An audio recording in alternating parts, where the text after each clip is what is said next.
all these signature events going on and how they're really pushing for, we want the best players. But here we are multiple weeks in a row. Yeah. And, you know, these smaller names are coming out on top. It's not necessarily just about the best players in the world. It's the fact that at any given tournament, anybody can find it and they can win and they can, like you said, expedite their career tremendously. You got to give these guys a chance. And if you give them a chance, anything can happen. Jake Knapp was that guy last year. Yeah, and look at him now. He's a name that people know in the golf space. Like, I love it. I love it. Obviously, I love also the tournaments that have the big names, but it's cool to see because then it, you know, again, it propels them, and you know, it's life changing. Like, it's these guys that now this guy's gonna be able to play in these elevated events and the majors and things like that. So like, it's cool. It's cool to see these guys get those opportunities. I don't think you need to get rid of elevated events in general, right? But I don't think you should ever get rid of these other events because it gives people the chance to go and compete at those.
What is going on, everybody? Welcome back to another Tranquilo Sports episode. We are coming fresh off PGA National at the Cognizant Classic. Unfortunately, Dave was not able to join us out there, but he was there in spirit. Yes, I was. Great week, great tournament, and yeah, I mean, crazy a finish to that tournament, to say the least. Yeah, crazy finish.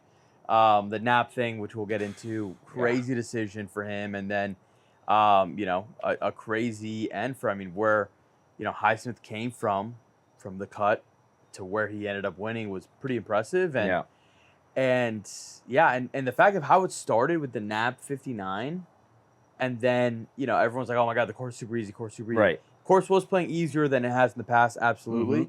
But the next 2 days kind of like evened out a bit, because like I think even going into Saturday, I think the leader, I mean, Knapp was what, 13 under, I think, still like 14 under. Going into Sunday, he was going into Saturday. Yeah, he was like 13 under. 13 under. So like he really, like, you know, there wasn't any, like, it wasn't him running away with it at all. And then, you know, Sunday some guys went low. You know, so it was a great tournament. I thought it was a blast. It's a testament to, one, you know, the course is still tough, even you know, even when there's certain aspects to the course that are making it a little bit easier than usual, but there's that, and then there's just the aspect of the fact that golf is hard. Well, that, yes, 100%. Because you have a guy that's shooting a 59, and then, you know, you see what happens later on in that tournament. That it's like at any given moment, it doesn't matter what you do on Thursday, you got to put 4 rounds together, and you got to kind of double down to be able to find a way to win these tournaments. Yeah, no, that, and then in terms of how the course is still hard, the bear trap is still so hard. I mean, the amount of guys, especially Saturday, I think it was the thing, like every time like a leader showed up to the bear trap, they just blew up. Like that day, it was the bear trap still's got its teeth. 2 very hard par 3s. So it was cool. I enjoyed it. I always enjoy this tournament. It's always a good time. And yeah, I mean, it was I did not think, you know, Highsmith's gonna win this thing, to be honest. It was not on my card. But, you know, congrats to him. That's awesome. Yeah, before we get into the the hole 11 where Knapp had that fallout. Yes. Let's talk about what Highsmith was able to do, right? Yeah, no, 100%. Barely makes the cut on the number. Has I think it was like an 8-footer on Thursday just to save par to make the cut going into the weekend, and then strings a 64 on Saturday and a 64 on Sunday. Yeah, it's crazy. I mean, if you made the bet for him to win on Thursday, you're probably a rich man right now. Yeah. You know? You know what's funny? I faded him on Friday. I had a Spieth matchup over him. Oh, wow. And I won. I won the matchup. So I was like, oh, dude. I was like, yeah, I didn't even think he made the cut, to be honest. And then I just see him the next day. I'm like, oh, it's the guy. This guy just faded. And, well, wait a second. Is he he's climbing. Like, yeah. Crazy. Yeah. It's crazy as Sunday went on. Even you're 8 holes in, and you're like, it's Knapp. Maybe Henley was up there too. And a couple other names that you're like, okay, maybe maybe they win it. But Highsmith was not even a name that, as the day went on, you were even thinking about. He came in late. And then when he got to like around hole 14, you're like, holy shit! All right, this guy's in contention. I mean, all these guys still have a ton of holes to play. But you're like, this guy has a chance. And then the day went on, and no one really was able to string it. I mean, guys like Ricky, guys like Spieth, some of these bigger names that played really well going into Sunday, didn't put a good Sunday round together. He really was the guy that was able to figure out the course those last 2 days, and ultimately he came on top and he won with a 2-stroke lead, which is crazy. He did. Yeah, I mean, it was I completely agree. I mean, he came out of nowhere, and it's funny that like I saw something that the last 2 weeks, like between this and Mexico, like the guys who won, of where they rank in the world, and then their previous like 5 tournaments. It's actually insane. Yeah. Like, it's insane of what these guys just sort of these guys coming out of nowhere and then being able to win. It's been pretty cool to see the last 2 weeks. Yep. And then obviously we go into an elevator, which we'll talk about later this week. But I think that it's cool that any week, right? Obviously you want to see the guys that you're rooting for, you're betting on. Yep. And you want the big names there always. But it's cool to see some of these guys come out of nowhere and win these tournaments. And hopefully that's like kind of what propels them to that next level. Yeah. So, and by the way, speaking of last week, like Campbell, he played pretty well this weekend too. He did. Now he's able to use that momentum to see what he can do going Absolutely. forward. But I mean, shout out Highsmith. I mean, congrats, big win. I mean, it's a cool one. So I mean, you bring up a good point, because even when we interviewed Emiliano this week, it kind of just came up randomly in the conversation, but it was about the fact, like, all these signature events going on and how they're really pushing for, we want the best players, we want the best players, we want the best players. But here we are multiple weeks in a row. Yeah. And, these smaller names are coming out on top with still, I mean, you had 15 top 50 guys in this tournament alone. So there's big names out there. Spieth's out there, Fowler's out there, Knapp is out there, right? But like that component of what the PGA really is all about, it's not necessarily just about the best players in the world. It's the fact that at any given tournament, anybody can find it and they can win, and they can, like you said, expedite their career tremendously. I mean, he was ranked, I think, 123 or 130, like somewhere down there, between 120 and 140.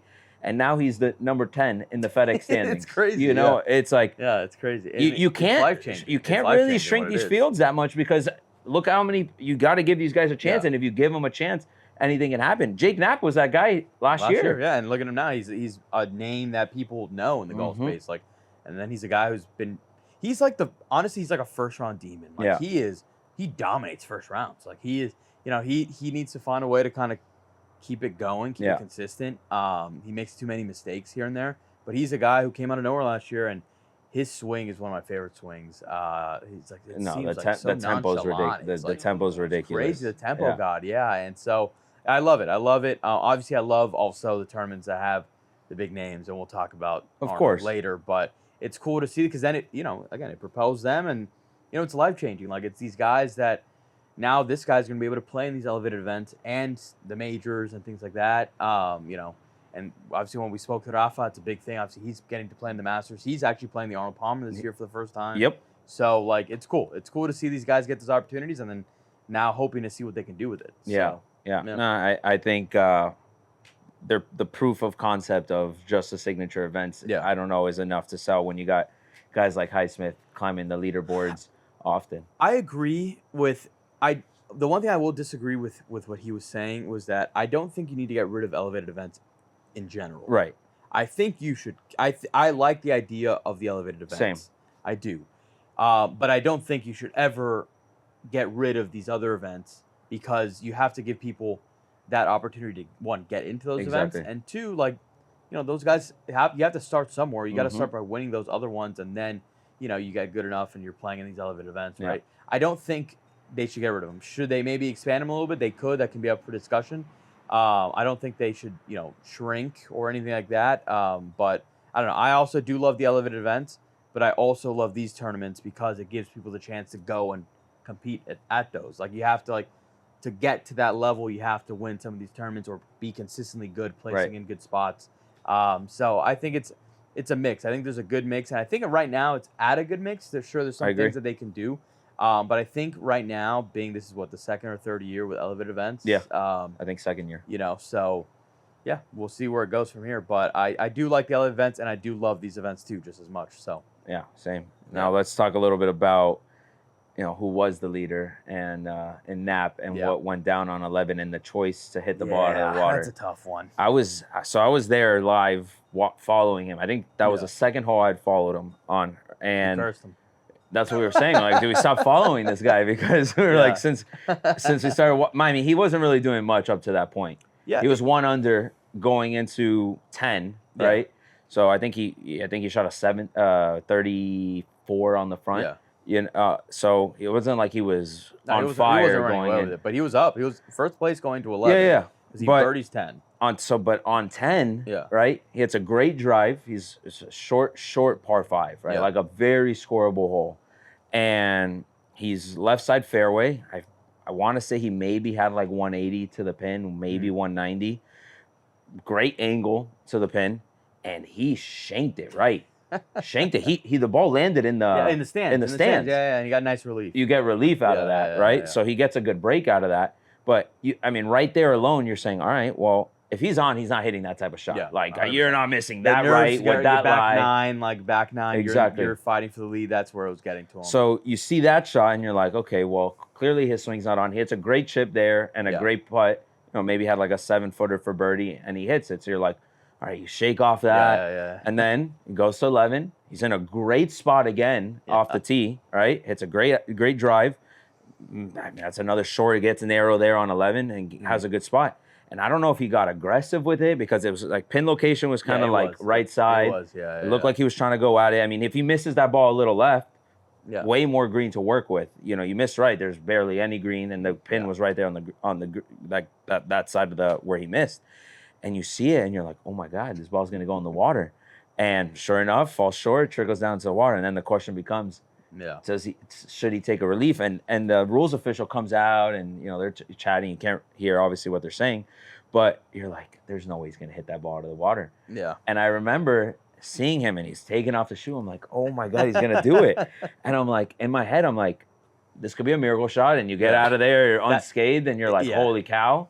But it's like, why play hero at that point, knowing like you have a super tough stretch of holes? Like, you could go OB on 15, you go OB on 17, right? Like, just take your medicine and just hit that, take the relief or take the drop and just get out of there with a bogey, maybe a double bogey, if you don't hit the putt.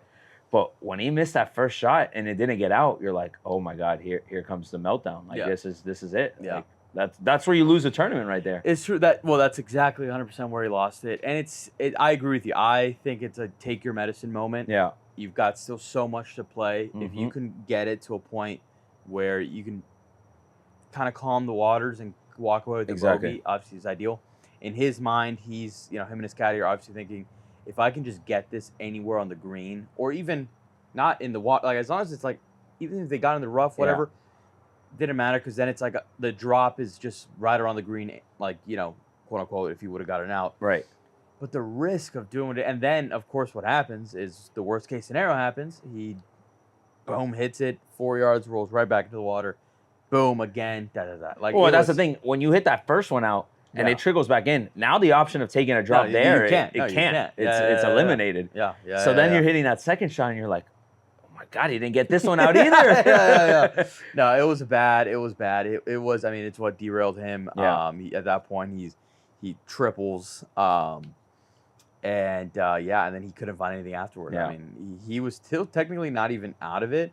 No, at that point he's 15 under. Yeah. And the leader at that point was 18. Yeah. And then it kind of fluctuated 17, 18 he there. had 7 holes left, so like he could have done something, but at that point you're so demoralized that it's like I don't know how you bounce back from that. Like mentally, bro. Yeah. You know, he didn't. So yeah, he was struggling all day. He had a couple birdie putts. The putter also was not working for him. No. Like he was not hitting the same putts that he was hitting obviously on Thursday. That Thursday round was crazy. Yeah. 59 on that course is unreal.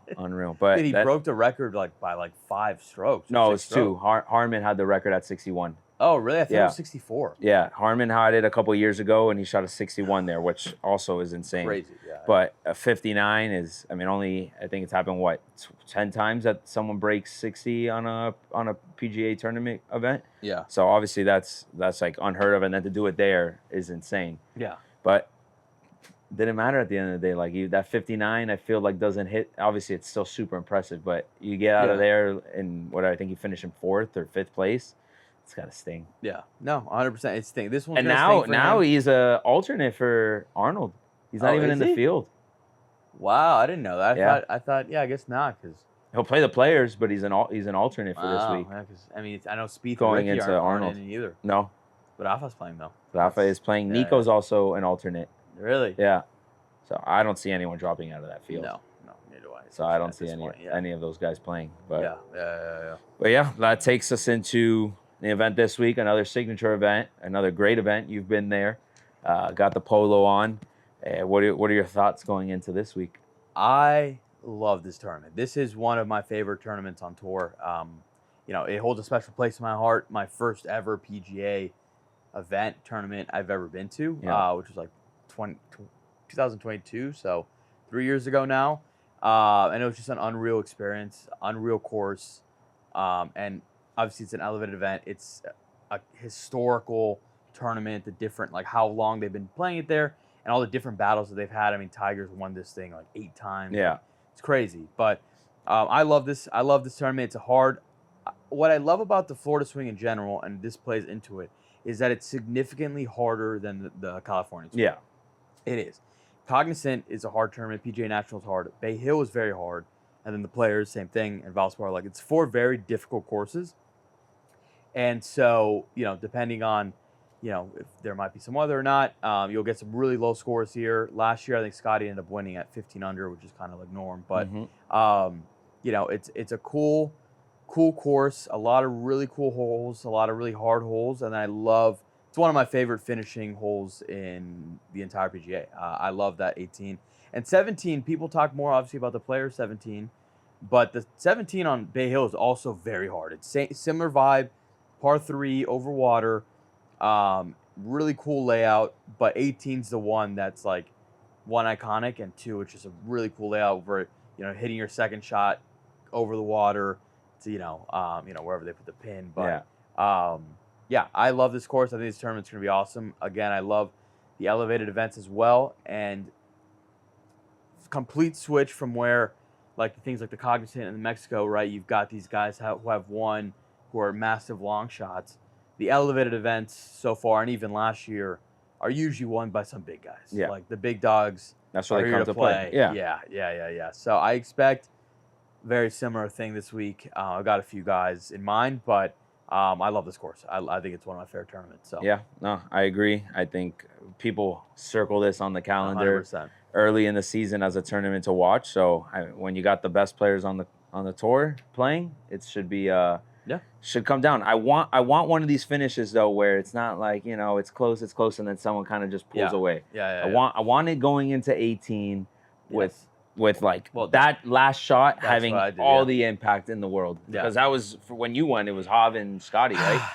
Yeah. Yes, it was. Sorry to bring up that memory for you. With Arnold Palmer, why I love it so much too is I think I could have this number wrong, but I'm pretty sure it's been 8 of the last 9 have been decided by 1 stroke. Love that. Love that. That's why I love about this tournament. It's very competitive, and even the final 3 holes, because 16 is a very gettable par 5. So you can get an eagle there. You run the risk because there is water that goes right from the green, but it's gettable if you want to go for it. Then you got a 17, which is a tough par 3, and then 18 is a pretty tough, cool par 4. Yeah. But yeah, obviously the one I went to, it started me down a path of making Scotty my biggest rival of all time, which completely backfired. At that point, that was Scotty's second win on tour, because he won Waste Management that year, and then I think he won the Arnold Palmer, or he won one of the Dell. I think that used to be a match play thing, but it was one of his second wins. It was the beginning of his run. That's where it all started, yeah. Because it goes Waste Management, Bay Hill, and then he won something else, and then he won the Masters that year. He probably won in Texas if I had to guess. Yeah, he probably won one of the Texas ones, but. So I'm expecting a good finish. Scotty's very interesting because Scotty, for everything that he is very good. Obviously, my nemesis, but he's very good. He hasn't been the same. He's not playing bad, though. But I know. But the same.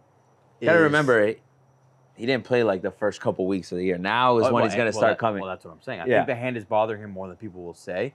He's still playing outrageous golf. He's still shooting, I don't know. I think every tournament's been top 10, probably top, still, he's still there. But he's had more uncharacteristic mess ups or mistakes that he usually does not make. Right. Like there would be certain days, like what was the last, was it Genesis, that the Saturday he played off and it played him right out of the tournament. And then Sunday, obviously, he makes, a run, but he was still kind of already out of it. Like there's nothing he can do about it. Like, I don't know, like Scotty, especially at this stretch of the year, he's so good from the start till Masters that he hasn't had that same impact. I say that and he's going to win this week by 6, but he's not the same, so fade him. But yeah, it's interesting to see because his hand's going to keep getting better, but he's keep an eye on him. Keep an eye on him. That's all I'm saying. I think if you look at the calendar though, right, he misses like the first 2 or 3 events, right, because of the hand. And you kind of stack up with where he was good last year to where he's going to add up his play, his same amount of playing time. This is probably about the time where Scotty's going to start coming into form. If it's not this week, be ready for players. Be ready for players because he wants to get back on track on his dominant form. Yeah. But then again, there's a lot of guys playing really well right now, and I think that was also like a big difference when he was on his run. A lot of guys were still, figuring out their form. Like Rory probably wasn't at his best. Rory's playing extremely well now. Rory's playing very well. So there's guys that he's got some putting issues that I'm worried about. But he does. But if the putter's on, then he's right back. He nukes it. That's the thing. Freaking nukes it. His distance right now is like such an advantage on the field. But then again, we're seeing guys like Campbell a couple weeks ago, obviously very different course. Yeah. That they can win too. So with the way the level of talent is on this field, obviously Scotty's got to be at his best. Yeah. But I think he's due. If it's this week or next, it's neither. I don't got Scotty, and I don't have Rory either. Although Rory plays so well here. Rory is, he does love this course. It's a great player fit for him the way he plays. He's always in contention here at Bay Hill. But the first name that I've got is Aberg. Aberg, you don't want to got him winning again? I have Aberg going back to back. Wow. I think that he is that good, and I think that he got the monkey off his back. This is a course that fits his game very well as well. Damn, that would be crazy. And if I'm you can't even take Scotty at plus 300. No. And then odds-wise, it's not fun. Yeah, and then Rory's at plus like 800. Yeah. Aberg's at plus 1,400. I'll take the stab at Aberg there. Yeah. Because he is a generational talent. I call him the Hav disciple. And he's nasty. And I think he got that monkey off his back. We saw what happened when Xander did that, and Xander goes on that run. Yep. I can see a very similar thing happening with him. And I think if he's going to win, I think he has a better chance to win here at Bay Hill than he does at the Players. I have my eyes on somebody else at the Players that we'll talk about next week, but probably who I have this week. I like Aberg. That's my first one. So I said it a couple weeks ago. He's going to win on the Florida swing. I think it's this week. JT. All right. See, I got JT in the players. I think JT goes back to the players and wins. That would be crazy if he does win the players. Yeah. I could definitely see that happening as well, but I think it's going to happen a week earlier. He's playing really well. Just has had, honestly, some bad luck. Not even the way he's playing. It's just like some guys are just getting insanely hot. Think he's in true form, and he wants to get a big win under his belt. Yeah. So expect him to be up there, and I like JT's at plus 2,000 too, which is pretty good odds for the way he's playing. But that's my big pick. I like JT a lot this week. He's playing. This is the best JT's played in a couple years. Yeah, 100%. Easily, he's playing so well. He's in contention for most of the tournaments that he's playing in. If he can just get his putter a little bit more consistent, I think he's a great pick. Like I will probably also take JT this week. I agree with you that I think he's going to win one of these 2 weeks, or at least be like right there and give me a shot to win. But he's someone who's in form right now, and he's looking good, man. JT. It's good to see him back like that. 100%. You need guys like him to.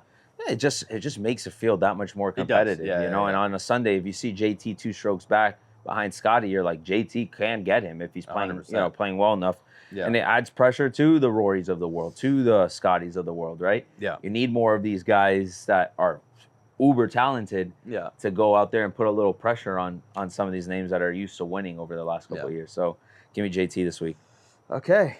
All right. Not next, because I'm going to tell you 2 guys that I'm absolutely fading this week. Okay. That I'm just not going to touch, and I don't think they're going to win. First is Xander.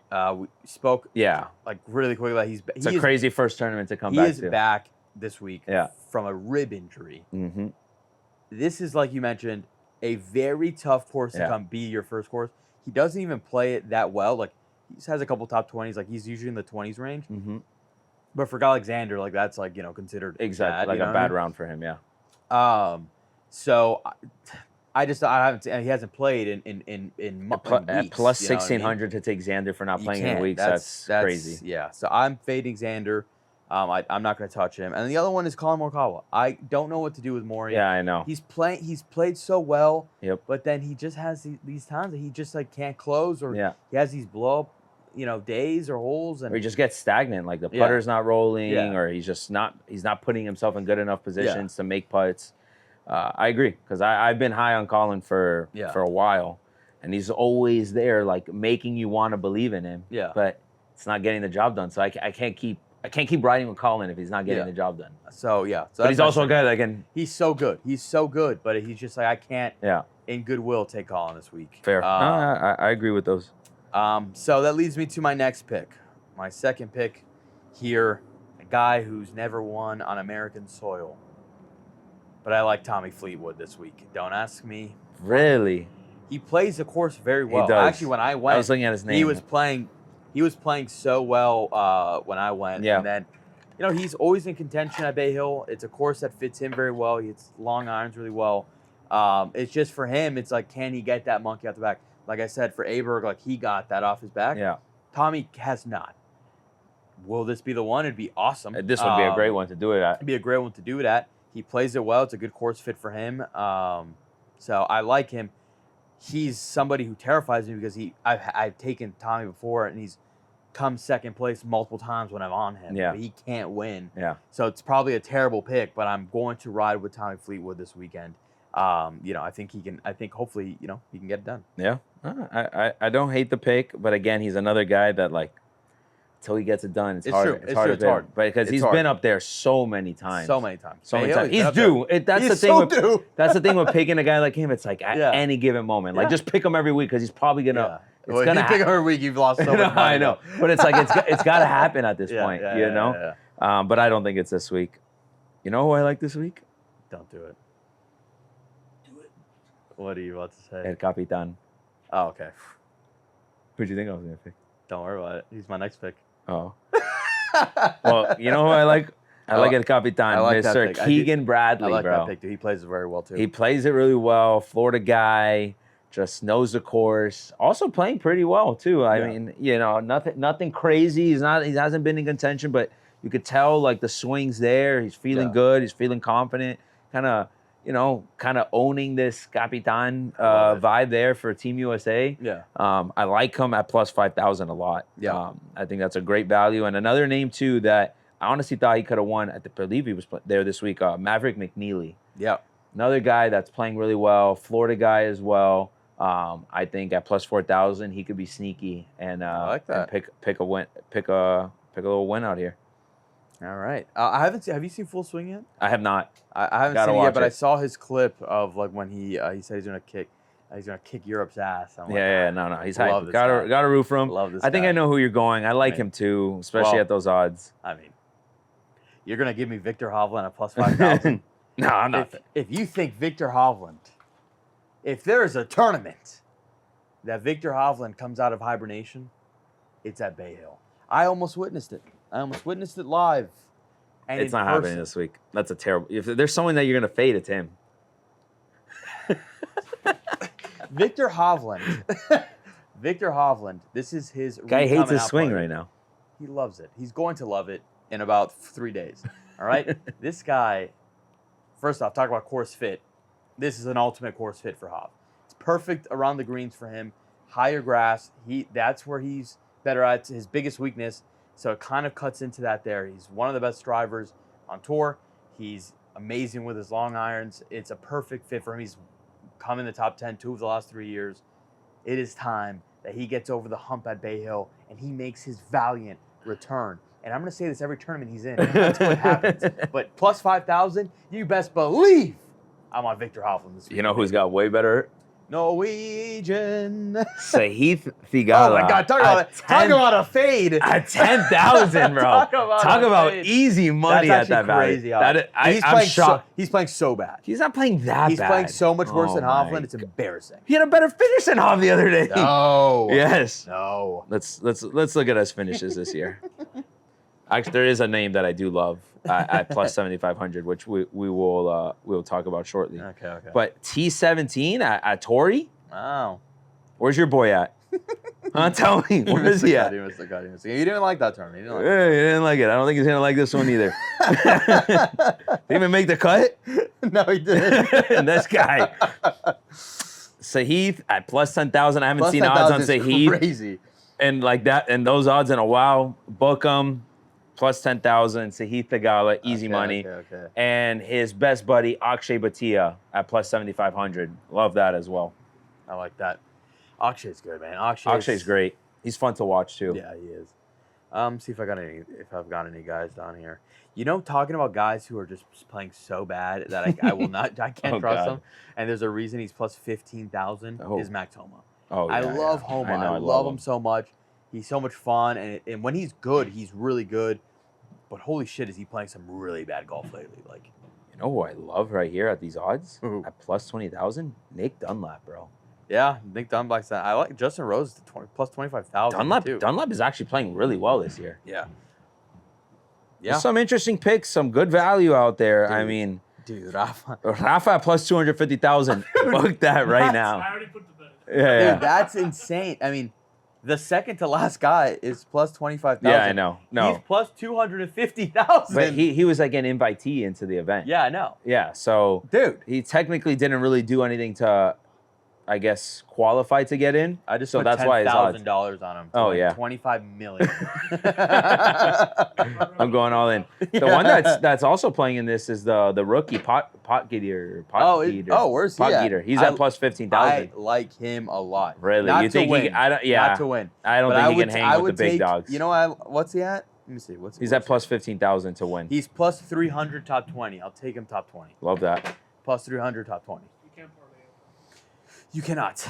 You cannot. But yeah, no, there's some interesting picks out there. Seb it's Straka gonna be plus it's gonna be a 6,000 good time. playing well too. Yeah. I'd love to see one of those mid-tier guys kind of pull it off this week and win some money, you know?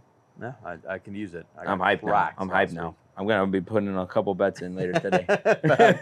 Facts. But yeah, Arnie's going to be awesome. So we shall see. We'll maybe be out there on Sunday or Saturday. Well, probably maybe Sunday, especially if Hov's out there in contention. You know Dave's going to be there. If Hov is in contention, and this is my dream scenario. Final pairing, Scotty and Hav again. Oh, wow. Actually, Scotty was not final pairing that day. He was the group right in front of them. But final pairing, Hav and Scotty, head-to-head Sunday for my rematch. My rematch of where I witnessed it. And then Hav has a par putt to win, and he misses it. And then he beats him in the playoff by a hole-in-one on 17. That would be an iconic day for you. It'd actually be the best day of my life. We bury him at Arnold Palmer. Yeah. What? What if Hav doesn't make the cut? If Hav doesn't make the cut, I will kill you. How about that? I will kill you. Oh, man. Well, we shall see. It'll be an interesting weekend. Good tournament ahead. Back-to-back weeks. I mean, the Florida stretch is sick. Yeah, it is. So we got Cognizant, and then Arnold, and then players right after. So we're going to have a great lineup of Valspar. Spieth committed to Valspar. Oh, nice. First time playing Cognizant, he played it well. Yeah, he did. He got he went birdie on his first time on the bear trap. That's pretty crazy. Yeah, that is insane. That's a tough stretch. Yeah. But now that about does it for the golf talk today. We'll keep you posted on that. But we're gonna talk a little Panthers. We got a trade that happened today. Yes. We did. We landed defenseman Seth Jones from the Blackhawks, and we traded Spencer Knight and a first-round pick, which is a lot. That is a lot. It's a lot. Conditional first. Is it conditional? Well, we also got a fourth-round pick, I think, too. Okay, conditional first-round pick. Still, it's there's two ways to look at it. Because one, we are so good that it's win now mode for the next couple years, no matter what. Like, we just won the cup. Yeah, we can win the cup 2 years in a row, 3 years in a row. Like, that's how good this team is. Spencer Knight is a good goalie. I like Spencer Knight a lot, but this is more, the Blackhawks are playing more on potential and long-term. Right. Or for us, like, we don't need that yet. Bob is in the last couple of years of his contract, so that's why a lot of people were shocked by this. Because it's like, hey, once Bob goes, like, we've got this kid, you know. But for whatever reason Bob goes down, like, Spencer Knight was, like, good enough that you would feel 100%. Okay. He's playing really well this year, by the way. He's played really well. But in terms of the short term, we needed a defenseman. We got a guy who's experienced, very good, multiple-time All-Star. And he's just been kind of in a bad situation in Chicago, and he needed a fresh start. And I think he's going to fit right in with the Dogs down here in Sunrise. And, I think for us, it's a really good trade for this season. Granted, the only time that it will be probably looked back on as being bad is that if Spencer Knight ends up becoming a disgusting number one goalie, you're like, you traded away for Seth, whatever. But, if we win the cup, it doesn't matter. Like, we just won a cup. If we win another one with this guy, like, it doesn't matter. At the end of the day, like, it's win now mentality for us, and this is a play for us to get better right now, which it does. And then we do need defensive help too. Yeah, exactly. So it's a perfect play for us. And then the other news is Chucky is put on the essentially the IR, and he's going to be out for the entire season, and hopefully until the playoffs. I would be shocked if he doesn't play the playoffs. I think it's more of a play of, like, he is banged up right now. But we're such in a good spot. Yeah, let him heal as much as possible. And then it also opens up the cap for us to go get another dog, which is the craziest part about it. Because once you go enter that, we've freed up like $8 million in cap space, 8.7, I think. By him going on the it's honestly the stupidest rule in the NHL. It's how the Golden Knights did it 2 years ago. I think it was Mark Stone or somebody who went on, the LT, I think it's called LTIR or something like that. But they're out for the season, and then they bring in another nasty player, and then he's back for the playoffs. What? The Tampa did it, same thing. I think it was. Was it Kucherov? I don't know. But one of their best players injured, did not come back to the regular season. They bring in a big name with their new cap space, and then he can just play again. How does that work though? Like, how do you open up cap space by a guy getting injured? It's a crazy rule. It's legit. Like he's on. You can't use. I mean, I love it because we love it now because it's boned us in the past because with the Lightning and the true. Completely boned us. It's Yeah. one of my favorite calling cards. My buddy Eric, who's a Lightning fan, and we did it the right way. But now we are going to take advantage of it for sure. Yeah. But yeah, it's essentially it's like he's out for the entire year, so we need to replace him. So it opens up some cap space, and we're allowed to go after, essentially we can get a big name. It's funny, like we'd have the exact cap space, like a little bit more for Brady Chuck. Right. That I did start seeing, but I didn't understand why people were saying that. Now we'd still have to trade for them though. Right. Yeah. Exactly. Our pieces are a bit more limited now. Obviously, we just gave away Spencer Knight and a first round pick. Yeah. But guys who I love, like Sam Bennett, could be on the chopping block. An Ekblad could also be on the chopping block. Yeah, you better get a dog if you do that. Well, yeah, you'd have to get a Brady Kachuk. Like that's. But you think they would even shop him? Who? Brady? Yeah. Well, Brady's only got like I mean, probably not. Yeah. But Brady's got. I think that would be the dream scenario. I think obviously. Next year, if I'm not mistaken, is his last year on his contract. Yeah, because I remember someone saying that he's almost a free agent. Yeah. So, it's like get something while you can for it. But who knows? That's a dream scenario. Yeah, I don't think we're landing Brady Chuck. It would be insane. That would be a dream. But yeah, so it's crazy. So we have the chance to possibly land somebody disgusting. When's the trade deadline? It's in a few weeks. Like I think it's coming up. So if something were to go down, speaking of the Caps, we're up 2-1 on the Lightning right now.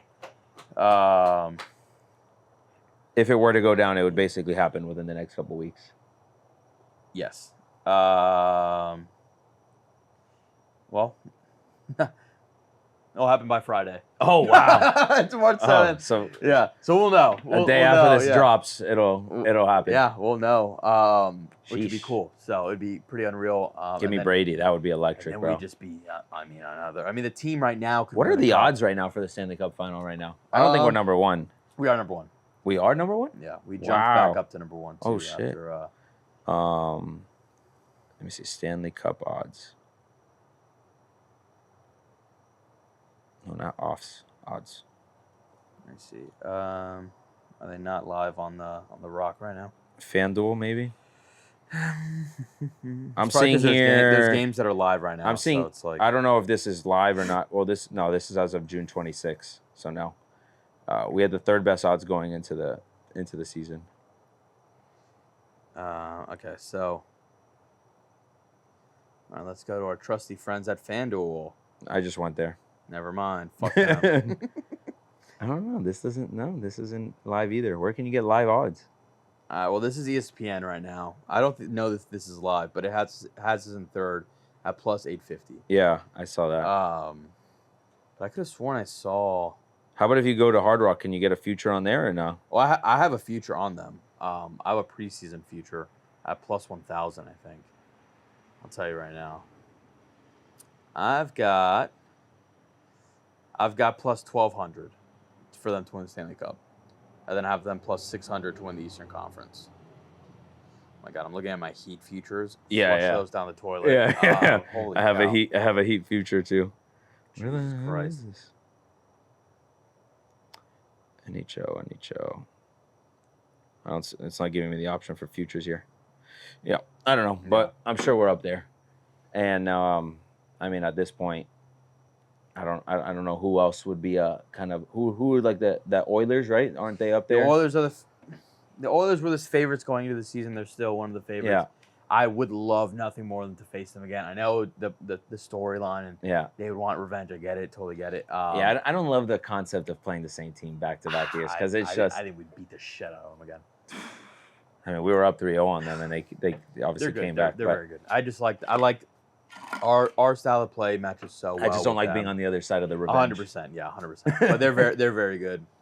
Carolina's very good. Like Carolina is going to be a tough team to take out on our end. But I still think we're we are. As long as we're healthy, I mean, we're hanging with anybody. We're so deep, and we're so we're not as deep as last year, but we are. I mean, our core is just like.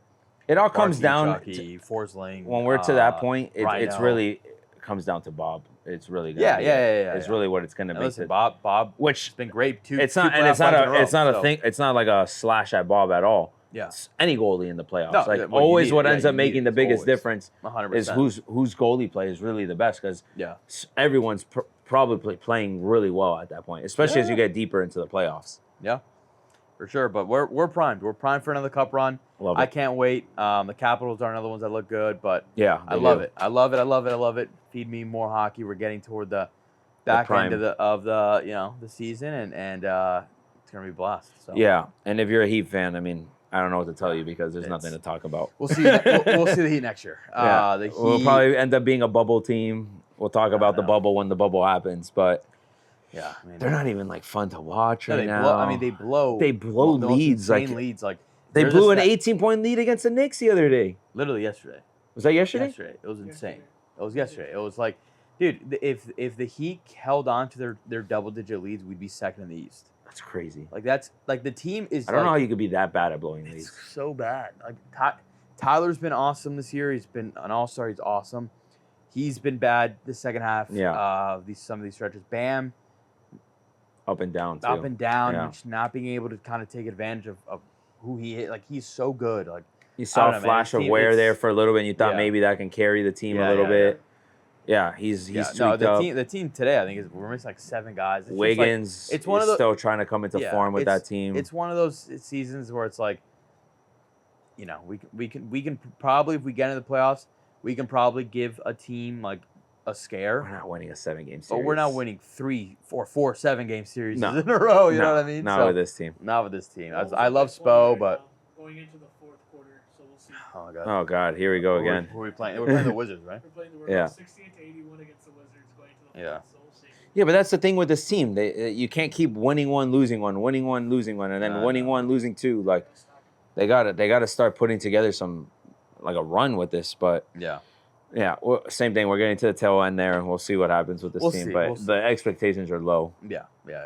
They might as well cash a future now, because the odds before were terrible. Let me cash out for like $1. Like, yeah, I think it's like 91 cents right now to cash out my $20 future that I placed. Let's go, take it. Put the 91 cents on Rafa. It's better than it's better than lose $19 in what is that in 9 cents. Yeah. Better than 20, I guess. Well, that about does it for today's episode. We will see you guys next week. Talk a little bit of players. See who wins Arnie this week, and then free agency will also start. Yeah, football's kicking right back into gear. So we'll get some probably free agency talk next week. Yeah. See if some rumors, some things are already kind of happening. You know, T. Higgins. With the tag and all that. So we're heating up again. Yes, we are. Football talk. Yes, we are. All right, guys. See you next week. Peace.